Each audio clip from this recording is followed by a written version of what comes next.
Olean, it's the year 2023. Maybe it's time to break free.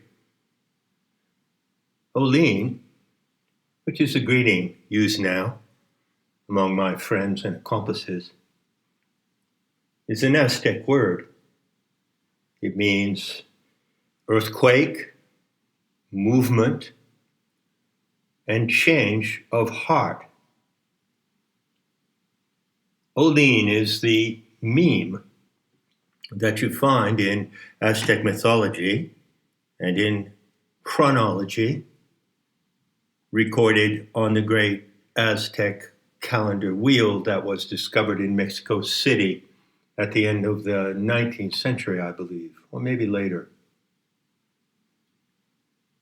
The Aztec calendar wheel is a model of the 5 ages of the Aztec system of time, which was complex and also extremely precise and related closely to the Mayan calendar. So according to the Aztec paradigm of ages, there are 5 ages called the 5 suns. And we are currently living in the age of the 5th sun, which I date chronologically from 3102 BCE to 2216 of the current era, a little less than 200 years to go. And that period of time, which is about 1/5 of the great precessional cycle of 25,920 years, matches almost identically to Kali Yuga of the Hindu calendric system. So the age of the 5th sun in which we live is the age of Kali Yuga, and we live in the closing centuries of that age, and the clock is ticking fast. So I'm here today to say something about this change of heart. The meme of Olean is a hieroglyph. It's depicted in several variations in the stone iconography of the Aztecs. And I suggest to you that this meme, Olean, is also in some mysterious way written into your neuro-linguistic circuits. And if that is so, then you might imagine that it is a kind of key, maybe a key algorithm or a key code that is actually in your neurological system and by extension in your genetics. If you can imagine that, then you might consider, you might allow that it's possible that were you to tap on that meme in its genetic formula, it is a genetic formula, if you were capable of accessing that genetic key in your own identity, then you could actually initiate an epigenetic change in your existence at the species level. I've spoken of this epigenetic change a lot before, and I've called it the mutation 2A11. There is an actual mutation in progress, and it is possible that you could acquire the knowledge and the capacity to select yourself into this mutation, you see? And the way to do that would be to access and activate the source code function represented by the cipher of Olean. This is not fantasy. This is not make-believe. This is not an act of pretending. This is a description of something true, something physical, and something that can be proven. But every single individual has to prove it to himself or herself. That's the way it works. There's a saying among the Shaktas, the devotees of the wisdom goddess, and I don't know if I've cited it before on my YouTube talks, but it's a beautiful saying, and it goes like this: the fate of the kalpa turns on one life at a time. Now, to translate that, the kalpa is the 25,900 year period of precession. It is one day, one single day in the life of the earth. And in this one single day of almost 26,000 years, the entire experiment on earth is running. The divine experiment is running.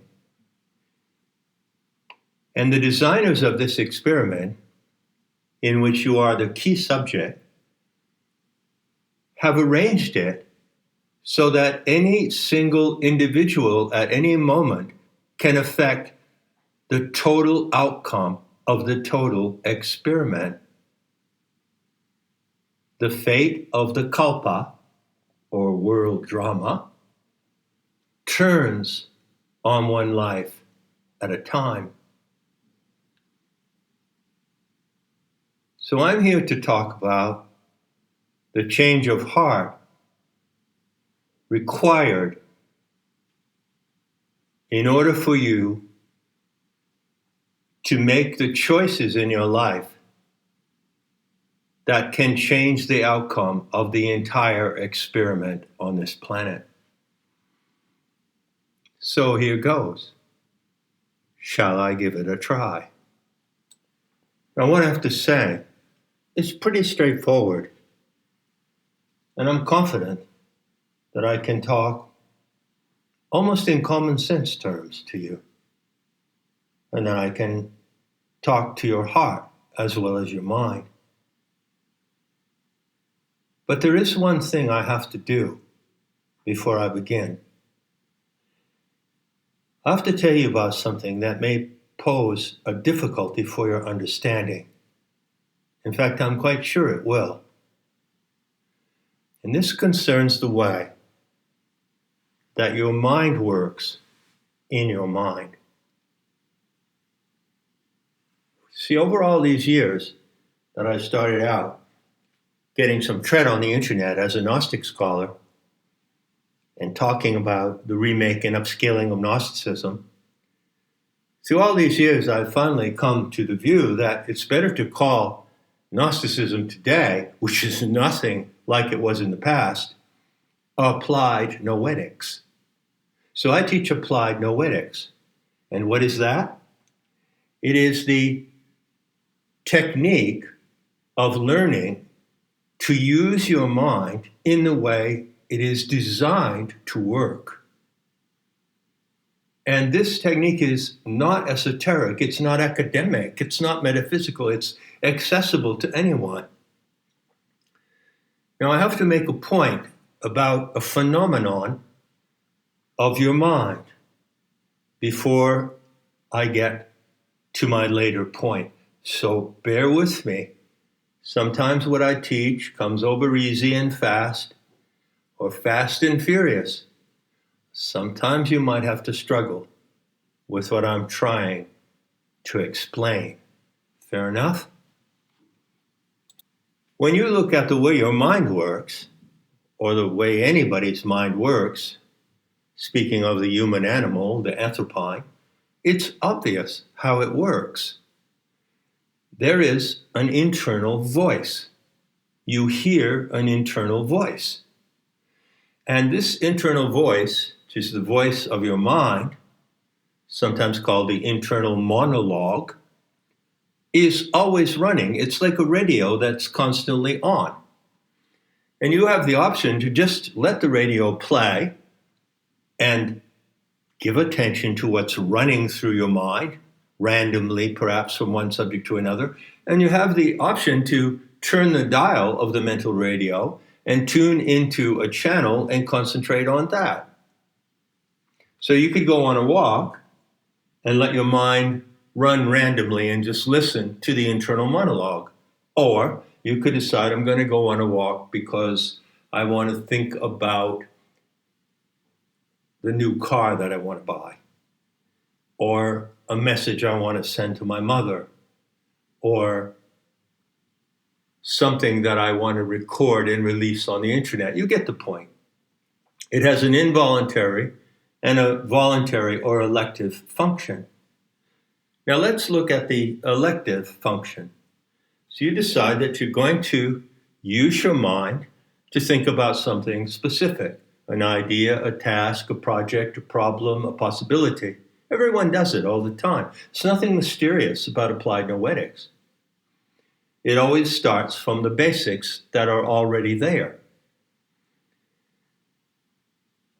But you will have also noticed, and everyone notices, that there is a particular modality that happens with the inner monologue. There is a point, mysteriously, apparently randomly, when you sometimes find that it's actually an inner dialogue. So instead of just letting what's running in your mind play out, you find at certain moments that you're talking to yourself in your own mind, right? Is this mysterious? Is this metaphysics? I don't think so. Everyone has this experience. Now, this is called the interior dialogue. But the technical term for it in applied noetics is duplexion. D-U-P-L-E-C-T-I-O-N, or X-I-O-N. Duplexion is the mental condition in which you find yourself experiencing a dual voice function in your mind. You're at the source of your own mind. You are at the source of the inner voice, which mysteriously makes no sound, although you do hear it. And at the same time, there appears to be at moments an echo chamber or returning voice. Now, if you're a sane and stable person, you realize immediately that the returning voice is not someone else. It's just a modality in which your mind converses with itself as if there were two people, two subjects, right? And that's as far as it goes. So you can have an argument with yourself in your mind. You can encourage or discourage yourself. And this function is called duplexion, or a dual voice, dual audio channel in your mind. And it's perfectly normal, and everyone has it. And the designers of the human species arranged so that we could have this function. But hold on, there's something else that can happen with duplexion. Most intelligent and informed people in our time know about the phenomena of schizophrenia, or multiple personality syndrome, borderline personality syndrome. It has a number of psychiatric designations. And what happens in this phenomenon? Quite simple. A human subject, such as yourself or myself, in the process of duplexion, or the internal dialogue, falls under the impression that the other voice is not actually our own. It's the voice of some other entity or agency talking to us in our own mind, in our normal mind. And there are many forms it takes, of course. There are an imaginary number of countless people in the world who engage in this variation of duplexion when they pray. And they believe that they hear a voice in their mind, that is the voice of God or Jesus or whomever. It's a common phenomenon in the religious experience of human animals. And of course, with schizophrenics and other people who suffer the dissociation and alienation of our society today at the end of Kali Yuga, well, the devil made me do that. The devil spoke to me, or whomever spoke to me. Someone hear their deceased, some people hear their deceased relatives speaking to them in duplexion. Now, what is the problem to be solved here? It's a really explicit problem, and it's extremely important. In fact, I consider what I'm telling you now one of the most imperative issues in applied noetics. There is a question of discrimination. Can you really discriminate the voices that you hear in your mind so that you clearly know that you are operating in case A, talking to yourself, or you are hearing voices and thoughts in your mind that do not originate there? They originate elsewhere. Nevertheless, they're operating in your mind in the same way that your own thoughts operate in your mind, aren't they? How can you tell the difference?